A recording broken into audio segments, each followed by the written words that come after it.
Une arrivée sur la plage de Matira, celle-là même qui fait la renommée de Bora Bora à l'international.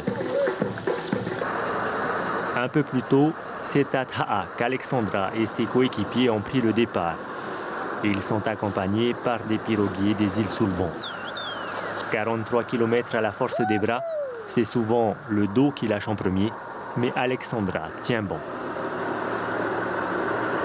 On est avec Alexandra qui cette année se donne le challenge de réussir la traversée entre Ta'a et Bora Bora.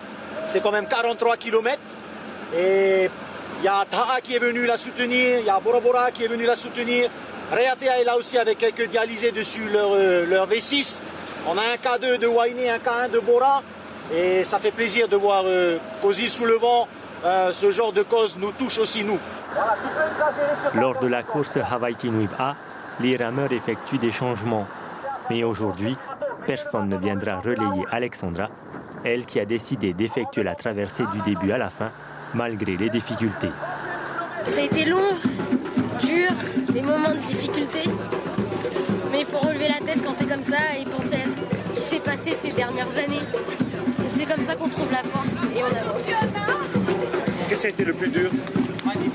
Vers le milieu de la traversée où mon dos commençait à lâcher un peu. Et arrivé ici, j'avais pas vraiment d'énergie, mais j'ai été jusqu'au bout. Et le prochain défi? C'est à réfléchir, hein. Maintenant c'est le repos. Pour son coach qui l'accompagne depuis ses premières aventures, l'émotion prend le dessus sur tout le reste. Plus on s'approche, plus on pense que c'est fini. Il y a encore un kilomètre et des kilomètres. Et là, il y a les émotions qui lâchent. Et quand on voit ce bleu turquoise là, c'est les émotions qui lâchent. Et voilà, et je pense à ses parents qui ne sont pas là aujourd'hui. Je pense à sa grande sœur aussi. Et elle y est arrivée, c'est un petit bout de femme extraordinaire. Après l'effort, un repos bien mérité s'impose à Alexandra et tous ceux qui l'ont accompagnée dans cette aventure.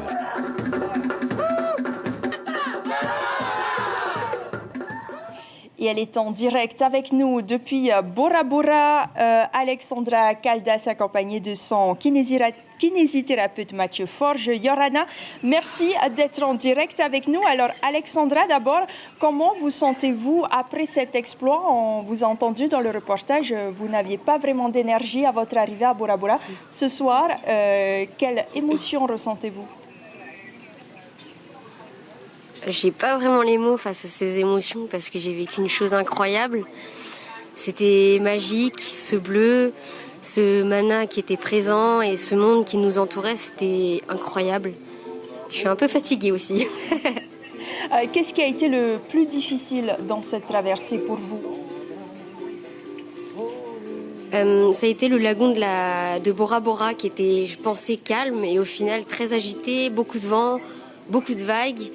Et c'était les derniers kilomètres, c'était les plus difficiles, mais c'était magique l'arrivée, donc ça s'oublie vite. Vous avez été soutenu par des clubs de Va'a des îles sous le vent. Est-ce que vous vous y attendiez? Je m'y attendais pas vraiment, pas autant en tout cas. J'étais très honorée d'avoir Reatea, les pirogues des dialysés, les pirogues de Ta'a et de Bora Bora. C'était un honneur de les avoir avec nous en fait. C'était important d'avoir ce soutien de la population locale. Je dis souvent que seul on va plus vite et à plusieurs on va plus loin. Donc c'est super important d'avoir autant de monde et de porter ce message aussi loin avec autant de personnes. Ça marche et il faut que ça continue. Je m'adresse à vous maintenant, Mathieu Forge. On vous a vu ému dans ce reportage. Est-ce que c'est véritablement un exploit? Ah oui, tout ce que je fais avec Alexandra m'émeut à chaque fois parce je sais d'où elle vient et tout ce qu'elle essaie de réaliser et la difficulté que ça comporte. Donc c'est un exploit vraiment. Elle l'a fait du début jusqu'à la fin. Avec, c'est greffé des 2 poumons, avec du diabète en plus, avec 43 kilos, c'est extraordinaire. J'étais derrière elle, on l'a poussée tous, mais voilà, elle a vraiment poussé jusqu'au bout de ses limites. Et pour ça, moi non plus, j'ai pas de mots. Et ça m'émeut à chaque fois, c'est vrai. Ça fait plus de 10 ans qu'on se connaît et À chaque fois, elle me demande un défi supplémentaire et bon, voilà, là, je ne sais pas là. Pour terminer rapidement, votre exploit, Alexandra, va dépasser nos frontières, on imagine. Quel message vous voulez partager? Je veux montrer que la greffe, ça marche et qu'il y a une vie après la transplantation. Donc il faut sensibiliser et en parler, continuer de faire des exploits pour montrer ce qu'on peut réaliser et où on peut aller au bout du monde. Merci beaucoup Alexandra Caldas et à vous aussi Mathieu Forge d'avoir été en direct avec nous depuis Bora Bora.